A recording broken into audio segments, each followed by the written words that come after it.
گودار و شوپینرین مهجاج بو گلگشکرنا آسوهن دانوستاندن کردی و جاوای کردستان ممیوانداریا فیصل اسماعیل اندام دسته راویشکاری پارتیا دموکراتا کردستان سوریا گریا نهال استودیو میوان میا مستطب خیراتی اوا دمکا دانوستاندن کردی و جاوای کردستان اجبر بن بیکرنن پیده هاتنا راوستاندن نهاجی جوینک بری چند روزان دنبارا انجمن اجتماعی کردی سوریه مظلوم کوبانه دیوید برانشتاین دا هاتیه انجام دان لی تفیکو افدسی روز هاتیه انجام دان دانوستاندن کردی دست پی نکرنه و نجی دماوا هاتیه دست نشان کرن پرسامیجی اونها جبر چه دانوستاندن دست پی نکریه هروها انا کسی داخوازا چکریه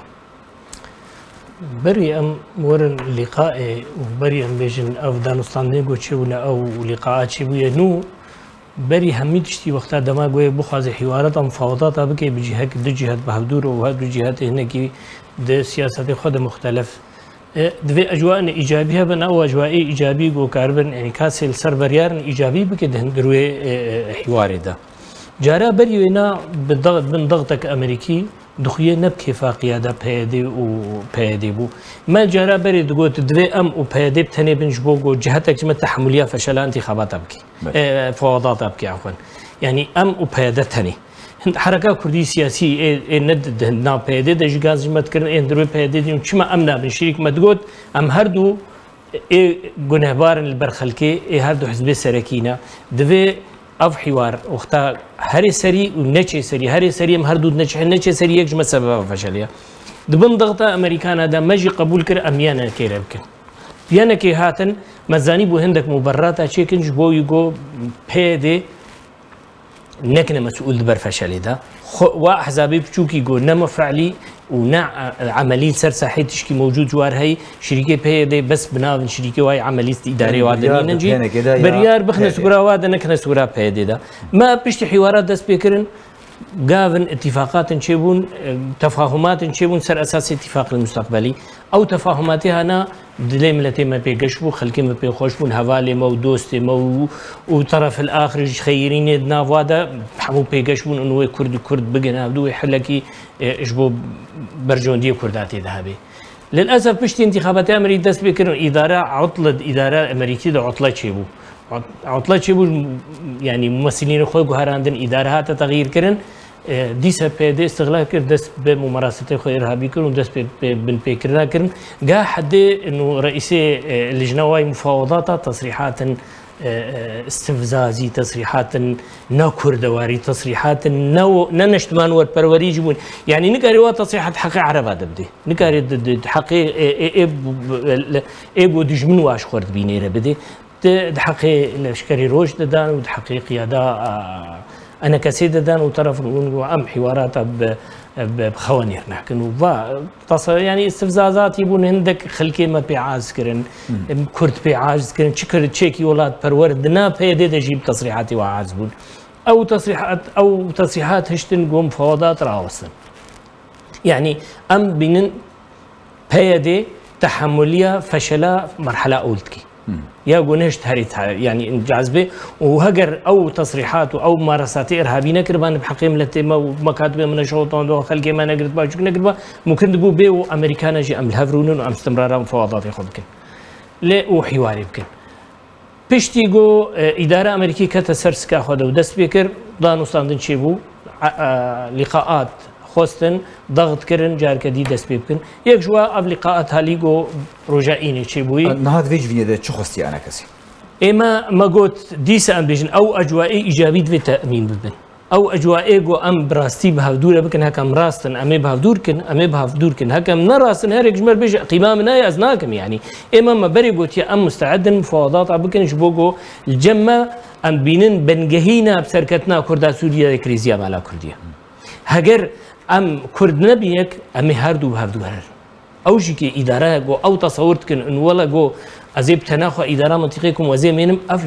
افش خياله خو بافيجن انه بيدي نكاري اداره ملتي ما كي چونكي سلاحات يسر سري ملتي ما بممارسات ارهابيات يسر ملتي ما مكاتب ما شوطني حوالي ما دغري وشكامت بناهي لنشاطات تشيبن بين فتره كي الضغط وابي سامحين فتره دي جار قدي ان قيادي كي وادر كفي اوامر جير ان وجدفر اجوار ان وامر تنفيذ كن محاوله كن جو حوار كردي فشلين بين اقليم جوا هوستيا جدي امريكان سربي بسكني چمكي جرنتيا مظلوم عبد جوار الجمع ضمانتي دنما مظلوم عبد خو ضمان ديج علي بي دي او بي نكيفا انه از ضماني في رخيمه امريكان ام دي ضمان شخور يعني رخيمه ابو وراح يجي المساله ربو تصرفات بي دي ذكرن مظلوم عبد نوك محايد شغلي اجبرتي حتى انها تصورا مدى زيدي قوتاويه اوامرش درفتين ضغط كيليتي كرن ناهي ليغو او خطواتي جو ام وانا مالسر تفاهمات كرنا هرسري جبرغو مصالحي هناك جدر في سوريا بيتيشن جو كرد ببنك وبريارك بتشكيل كانوا ضغط سر حكومه الشامي يعني سر معارضه سوري تشجاليه انا كسيفل سر معارضه تشجاليه بيد سر حكومه سوري ضغط وقتها كتير كريزيا مالا كردي تشبي توحيد موقف تشيد به هردو الي خرط بن هندك هنا ناخذ كرد خرط بن وعازدنا اطرافي معادي حواري طبعا ازند بيجم بيدي حمو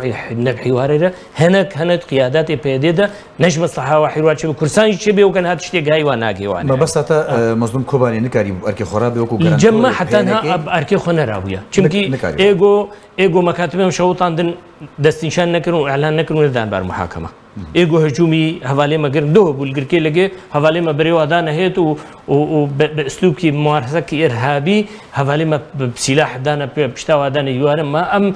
حوار دان حواله هدون مناقشه يمكن ام فهم ممارسه ارهابي نسكنين لا يمكن انا كسي كاربي دس حوارات ابكي هاجر ضمانك امريكي بينقلي جرنتينك امريكي شي نبي وبيدي ضماني ندي الجمع امريكانا انه اسنما فمرحستي خذ فقرم اسبابتكم و موقفنا في رنجين هابي وين برنجي علي باشتشي ام هيفيتكن امريكان جي دورة خرابن وتشتي الممكن عن مظلوم عبد يجي كاربي دورة خرابي وممارساتها حد كي نهائي جير بيداني أو ممارسات الإرهابي سر ملتمت في حدك جيدين دو بمفاوضات كتن بحارة طيرة شو نظام أنينا حارة طيرة كارن غير هر كسي ربكي بيدي أوامر جوارتين بكردار نكن أحتانها أم بينن إنه دوي أمريكان ضمانكي بدي جرنتيني بدي وضغطك مثلا سرواتشي بكي حتى مدست مفاوضاتك باشا لسر درجة هي دست بيكنا دانوستاندين كردي روجاوي كردستاني يعني هر دم ودمكي هن سر كردين بيدت نافادا تيبت آلدار خليل وكو سروك شاندا دانوستاندنا لجالية بينكي و يعني إيريشي أنا كسيد كي إيريشي بيشمرگين روشت كي صفقاتي بوات كي تومتان آراسيوات كي سرباري ويه كي جيگلك بن بيكرنين دنجي روجاوي كردستاني وكو رواندنا زاروكان وكي يعني قرتنا ما مستيان چالك وانان اندامو چالك وان سياسي روجاوي كردستاني تكرن نها ويچابن افغانستان ماج امريكان الخوستيه امريكان جرنتيني بدن انه بيدي نماد فغريفا فعلي خو نماد غريفا ممارسه ارهابي نماد فغري قتنا خلكي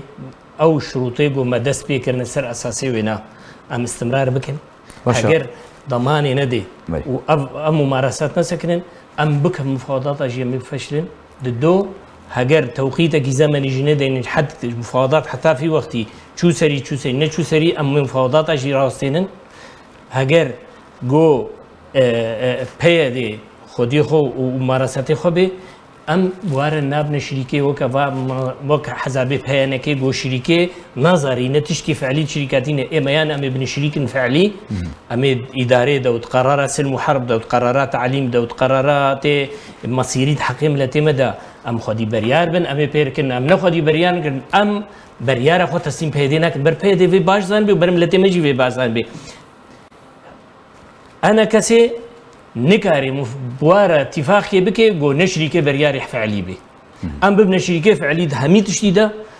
ام نل كرسي كيف راب بوزير كيف قرارات فعلي خاصة قرار سلم وحرب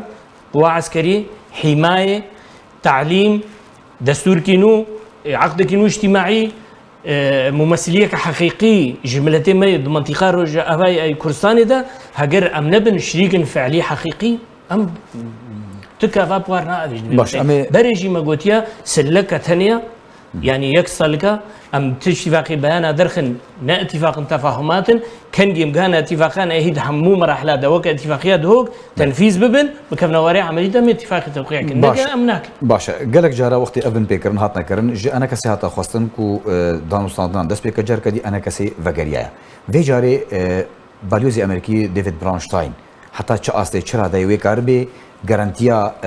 راوستاندنا یک جاری جبن بيكرن بيديرا بكي نقولي وفده مي مفاوض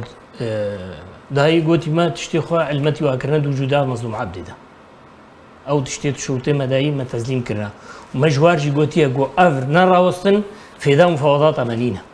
في دا مفاوضات اجملتي من حوار في دا مجنينا في دا كردا جنينا يعني هجر او ونفي ضماني بدن امي فقر مفاوضات او ونفي ضماني ندن بريارا منها ام راوستن ام تفاوضات انا كن دفيت او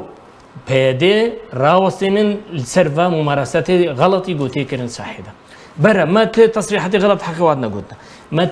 شريوانا كريا جو اختام داس مفاوضات كريا جميعي هبالي ما يدرت كفنجكي دبي يك جوي دبر كرايا خو شخصي قلت بي جار كاميرا خو قلت بي كيدي قلت بي بس وفدي ما مفاوض ملتزمه قياده انا كسي ملتزمه كاريخو ملتزم تكن التزامي بتشتيقوا هاتي كرن بوار السر صحيح ام ملتزم ايه ملتزم او تصريحات جار كي متهم كن بخيان كي جار بخيانتي جار كي لشكري روش بيجن مرتزقن جار كي بيجن ما تشتك نقوتيا ام بيجن دبي كرد ببن يك دبن شروط كرد وارده باشا دربي بما نقوتيا باشا ام بيجن هر دم ودمكي افكارياتنا كرن انجمان الاجتماعيه كردي بيشمرگان روش سنبلن كردستاني تنا ارمانج كرنج عليه بيدفا يعني دانوستاندن كردي بطيبت تنا ارمانج كرن يعني ما بستا بيديج في كي بروجي تشي ده همان دمدا ما مصفي صل همان دمدا يعني صفقاتيك بشي قال كرتي كرن بروفاجي راسي بيدي انا كسي براوستاندنا دانوستاندنا تومات بارتك خرد بيجن او مشكله وايا اجبركو هندك كان التابعي بيدي تشجوار بيجي هر وك او افنا بصفقاتيك بشي قال كرد يعني او بري بيدي احترام جملتي مرقت انا واحترام مجلس وطني قلت على الاقل ام بيجن مجلس وطني تمثيله بشكي مزن جملتي كرد كي اگر بنبي اغلبي بشي مزن جملتي كرد انا كسيت تمثيله كي جزء اوجي تمثيله ملتي كان ام نافيد بيجن ام بيجن وقتي اكر تشتك كردواري جماعة كت تشتك قومي هذه كت من بن بواري قومي وفعلا تخازنك جيا ملا كردي يمكن بري هر تشتي دفي فا ممارساتي خوب بسكنين دفي فا كرياري خوي غلط بسكنين دفي حدك الدار خليل رداد مختاز نافيد بيجوش برئيسي انا رئيسي لجنة مفاوضات انا مثلا رئيسي لجنة مفاوضات الجم انا كسي محمد اسماعيل تصريحي خلص حقي وعدنا حتى تصريحاتي الدار تعليقاوي السر مرن بوش بوغو انا كسي نبي بنهبار جملتي اخوة ام وك انا كسي وك بدا كسي ام دبينن انه تشتي مصلحه ملتي متى ذهبها مي يمكن تشتي مصلحه ملتي متى نبي ام ناكن شبرجو انها ام دبينن حتى في لحظه كرياري بهدين نرى وسطنا واختار وسطون من ضغطاء دولتي الهيز در وسطايا من ضغطاء امريكانا در وسطايا كيليا فرصش خديتنا ناس كنينه جبر في انديجن بجنا امريكانا مج امريكانا خصيا هجر ونفا كرياري ورا وسطنا مي فجر مفاوضات نو بيج او مفاوضاتي جو ام خلكي بيلهاكن بس يعني باشا ملتي مع بيزار وملتي مع عازب ومفاوضات زي دي زو يدريش بون يعني ام بخوجزان وك مجلس زي دي زو يدريش بو بيدي استفاده مرحله استخازم تشكي بيجم يعني شقي هذا مره شقي هذا انا كسير شيء وملتي مجزان بيدي اسلوبي خو مفاوضات وك ايران وختاب امريكا رد ملفين هش صالات دوم كر ملفين ايراني امريكي هرد خلاص نابط نجم مفاوضات ام زين بيدي نابط لي بس حدك ما هي ام بيجن دوي توقيتك زمني بيدانين اب حوارات يا نجحن يا بيجن ام نما بهدور دوي توقيتك زمني بي ودوي جرنتين شي بيش قبل امريكان بيدي نمال باكرياري خو فقري هاجر بيدي استعدادي خداو افضل من تقديم كر امريكان اجمره قوتن اوكي ام سبيتش مفاوضات باش ام سر خالنا كوكدار راستن بيدي بيجي خالنا كوكدار نبره انا كسيو بينا كده او كو انجمان نشمانيه كردي سوريه داخوازا يعني دواري خدني ده داخوازا ريبازا رژیم سوریت که و یک رژیم بوجه ناراضی بونه خالد نکوکدار ددانو ساندنا دا چنما وصفه يعني مسألة خندني خلقي برنا خابين يعني ما نقف قوتيا ما نقوتيا دوي خلق هر يا رجيم بقوي ما دون مفاوضات واضح وصريح قوتيا برنامجي يونسكو هيا امي برنامجي نعا قائديه نا سورة عبد الله وجلان هلدن مدرسة دجمرة نا افكار ابو عبد الله وجلان بيجن نا ام بيجن برما افكار اي برزانيه نمرجي مجي اغنى قوتي ام بيجن وك وجهه نظرها مجلس بيجي امي بروجي يونسكو ان كنا بروجي مخوندني المنطقه خو جبو شهاده من قبل يونسكو به قبول كرن زارو كيما كاربن هان جامعات بيس تمام بكن انا يا كردي ام تمام ما بريغو بيدي هبي بيدي 2003 بري بيدي هبو بارتي پرتوگا عثمان صبری طبعا بو کردی ناو دهزی خود درس دا زمانی کردی دا حوالی خو اندام خو هنا وحركات سياسية بشكل عام شي ام نلدجي مسألة كردي نبو بيخوندن ام بيشن جبو شهد باعتراف من برنامج علمي برنامج زانستي برنامج التاريخي همودش بر اي يونسكو بيش بوغو بي شهدا وباعتراف كرن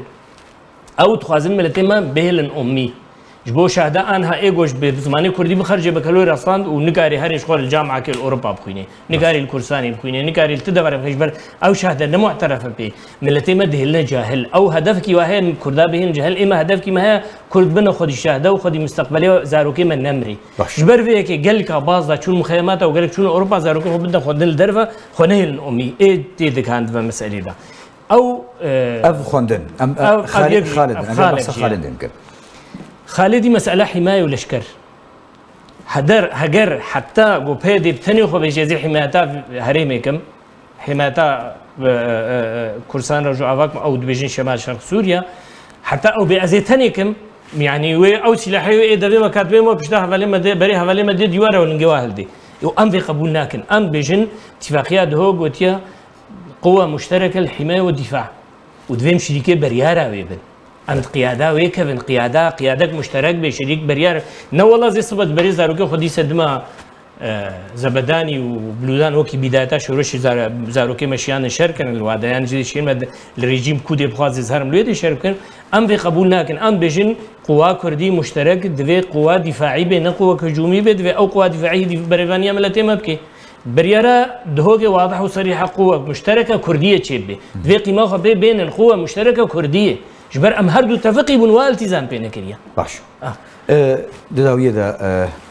طبعا اداره مشتركه ما قلت يا اداره مشتركه عقدك اجتماعي نو بين وساندن اداره مشتركه بما اي شروط ما نا شروطا قاسين شروطا ما حقيقه ام بن شركه فعليه باش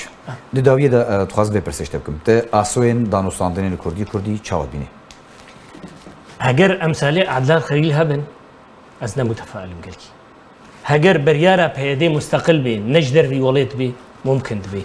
حتى ايوك الدار بريارة وخارج إدارة كردي من خارج إرادات ملتي جزيرة بي جدر بي زحمت دبي أمريكان في بريارة في وضعي حسم كن الجمانة دبي مظلوم عبدي في وضع الجماعة حسم كي حتى إدارات دستي كوادري قنديل دبي كردي سوري خيرين نابين بس گوش دستی کوادری در کت و کد دستی ملتی سوری دا پیدا به یان انا کسب ملتی من و کاربن خو اداره بکنو مصلحه ملتی خود خوازن یش پیدیش اهندر گو بریاد دستی واده به ای ولات پرورنا واده هنا ایگو دلیوا سر مالا وایا خانی وایا عردی وایا مدرسه زارو وایا مستقبل جیلی وایا ما ام ندجی وانا بس ام بجن بریاره و بردستی داخل ده به وکیل جمانه باشه گلک سپاس فیصل اسماعیل اندام دسته راویشکاری پارتیا دموکراتا کردستان سوریا گلک سپاس گوت میوانی رباز نیوز بوی